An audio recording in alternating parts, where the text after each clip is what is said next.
ना धर्माच्या नावावर जगा ना धर्माच्या नावावर मरा. माणुसकी धर्म हा या देशाचा, फक्त देशासाठी जगा, फक्त देशासाठी जगा. सर्वांना माझा नमस्कार. माझे नाव श्रद्धा बालाजी जंजराळे. मी आता 6वीत शिकते. सर्वांना स्वातंत्र्य दिनाच्या खूप खूप शुभेच्छा.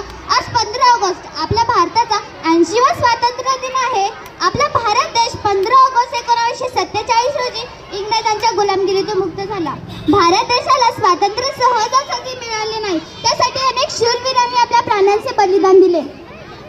देशाला स्वातंत्र्य मिळवून देणाऱ्या या पराक्रमी वीरांना आपण सलाम करूया आणि देशाचा अभिमान बाळगूया.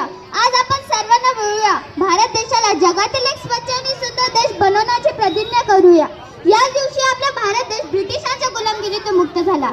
त्यासाठी अनेक नेत्यांनी आपल्या प्राणांचे बलिदान दिले. तेव्हा आपली भारत माता स्वातंत्र्य झाली. आज आपण मोठ्या अभिमानाने तिरंगा फडकवतो, स्वातंत्र्य दिन साजरा करत आहोत. शेवटी मी एवढंच म्हणेल, किती आक्रोश झाला, किती रक्ताच्या नद्या वाहिल्या, किती आक्रोश झाला, किती रक्ताच्या नद्या वाहिल्या. सणा पडला मृत्यू देवाचा, तेव्हा स्वातंत्र्य दिन उद्यासाला, तेव्हा स्वातंत्र्य दिन उद्यासाला. जय हिंद, जय भारत.